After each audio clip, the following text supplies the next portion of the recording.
Before we're looking at modern ways of management and organizing, let's look back and see when is this concept of management and organizing actually coming in. In fact, ever since we became humans, so to speak, we organized.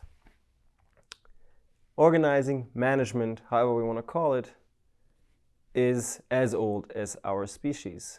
We collaborate. We organize to get the things that we want to get. Now, over time, the forms of organizations have shifted, have changed, and they have also become more complex. In the very beginning, when we were more tribal, we basically organized food together, protection together, potentially told each other some story to entertain us in different ways.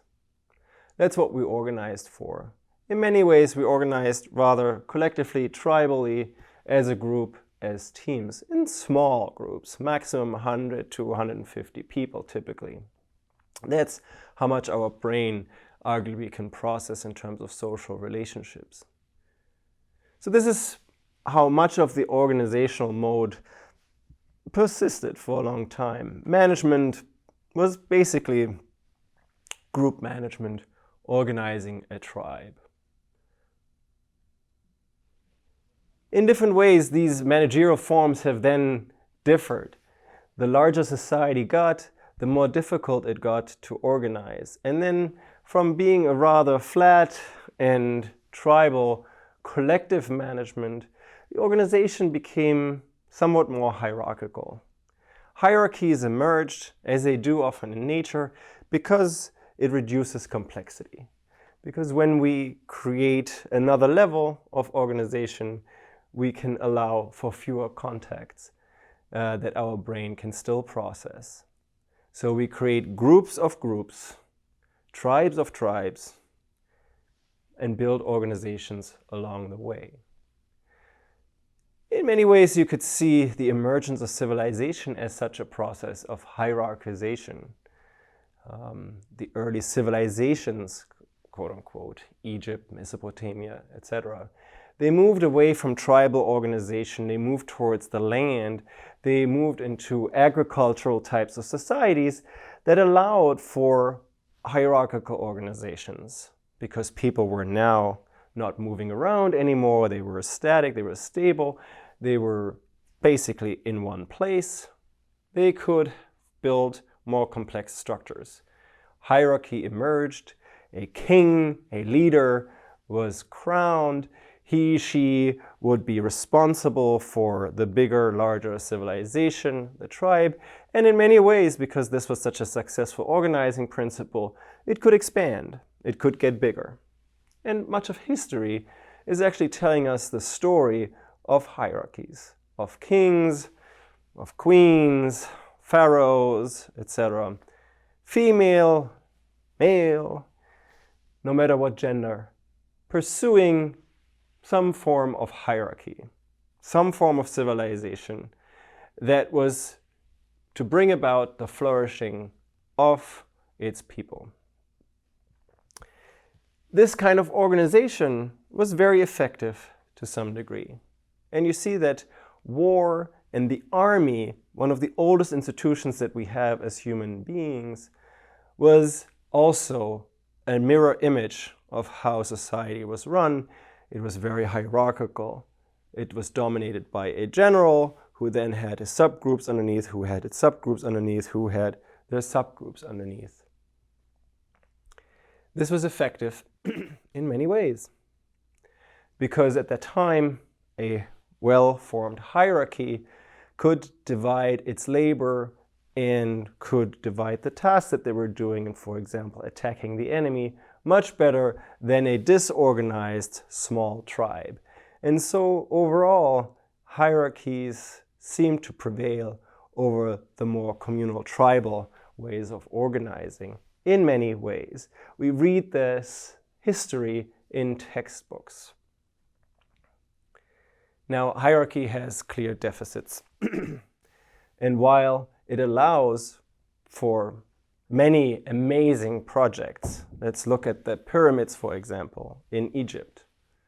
There was one emperor who was almost godlike, who could allow some kind of master builder to take on a massive project that you probably would not see at this point of time to occur, because people were motivated to bring glory to their leader.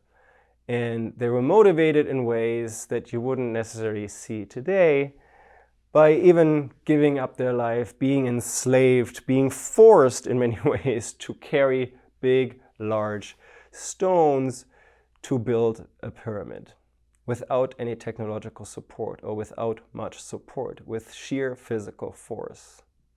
This is quite astonishing.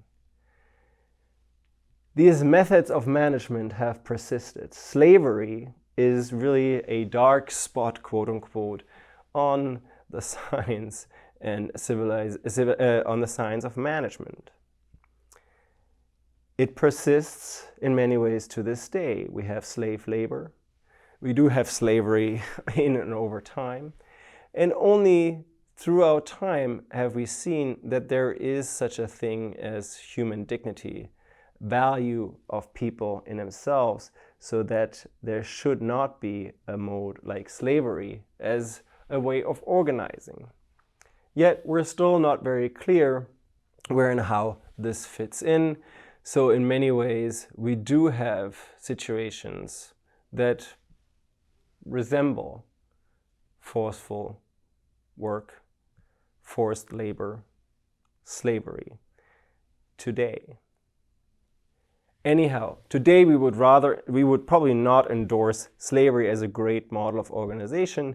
We would also not endorse these strict hierarchies in a way that oftentimes they deprive people from being human, from making their own decisions, from being engaged, from having dignity, and from flourishing.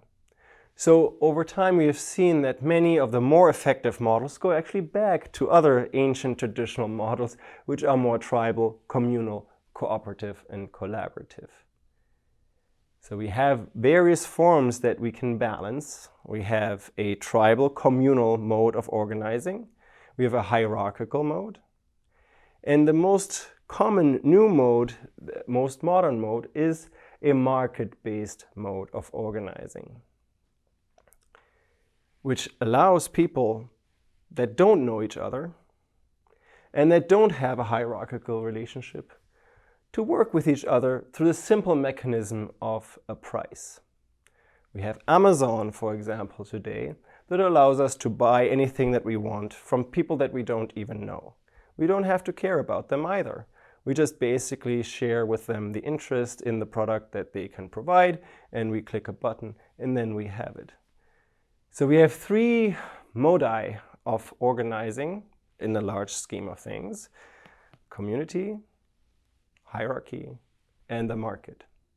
And of course, in modern ways, right now, we are still operating with those models, and we're trying to connect and combine them in different ways.